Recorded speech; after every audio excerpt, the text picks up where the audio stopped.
Our chief political correspondent, David Akin, joins us now. He's following this. David, first of all, we appreciate this. And of course, much of the focus is on the horse race between the two top, Liberals and the Conservatives. The other big story is the NDP, the loss of support. Talk about where they're losing the most support and what this means for the Conservatives, I'm interested in. Yeah, so really there's two ballot questions in this particular election. Who do you think is best to deal with Trump? Or you might be saying, I'm worried about affordability. Now, on the who do you think is best to deal with Trump? New Democrats, and we'll get to the Bloc Québécois in a minute, supporters of those parties have been sitting down going, do I want Jagmeet Singh sitting across from Trump or someone else? And the answer is someone else. And I want to start. What I've got behind me, Anthony, this is a prediction tool I can use. The score up here is the score that we'll start with on Monday. We've had some new ridings come into play, and so we've redistributed the vote from 2021 onto the new riding boundaries. We had a couple of by-elections where things changed hands. So bottom line is, we start the night with the Liberals have 154. That's a minority. He needed 173 to form a majority. I mentioned the NDP vote is going to the Liberals, but not always. Let me show what happens and watch the counter change. Nunavut is likely to go to the Liberals. Same thing with the Timmins riding. But northeastern BC likely going to be to the Conservatives. I want to zoom in a little bit now and talk more about the New Democrats in BC. That's where half their caucus is. 12 of 24 NDP MPs are from BC. And in fact, I want to illustrate this with one little data point. In the 2021 election, the NDP got 29% of the popular vote. That was 2021, NDP in BC. Where are they at right now? Across all polling averages, multiple pollsters, including Ipsos, have asked British Columbians how they're voting.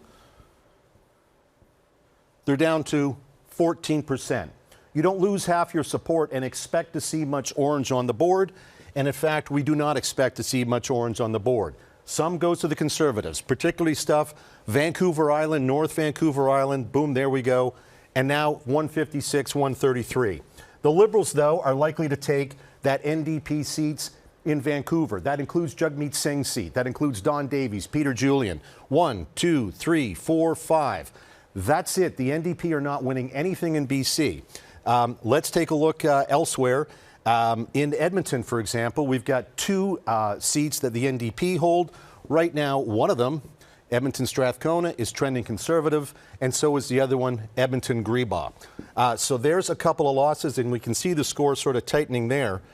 We come down now to southwestern Ontario, where here, Windsor West, that's right on the front lines of the Trump tariff war. Brian Massey could lose. He's been there since 2002. London Fanshawe, another longtime New Democrat, could lose, and Matthew Green in center. That could be it. We're now at 164, 135, and that's the NDP down to 7. Some think they could be down to 2.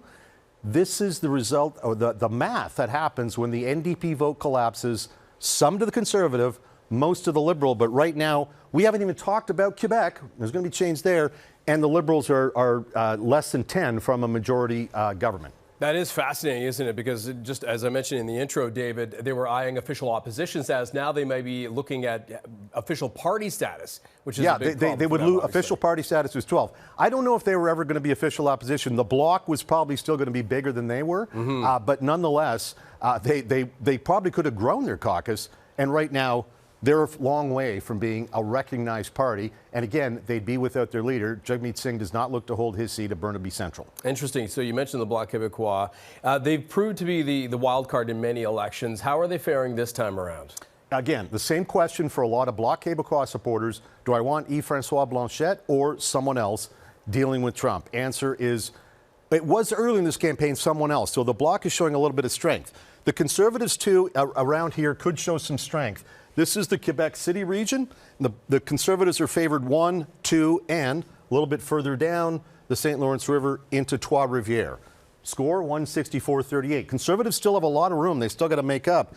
And then we're going to go further down to the Montreal area. Just like Toronto, Montreal is fortress Liberal.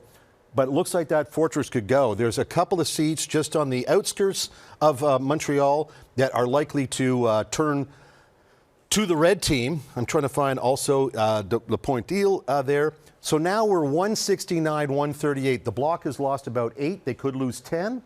So at this point, now we really start to get into where is the Conservative on Liberal battle.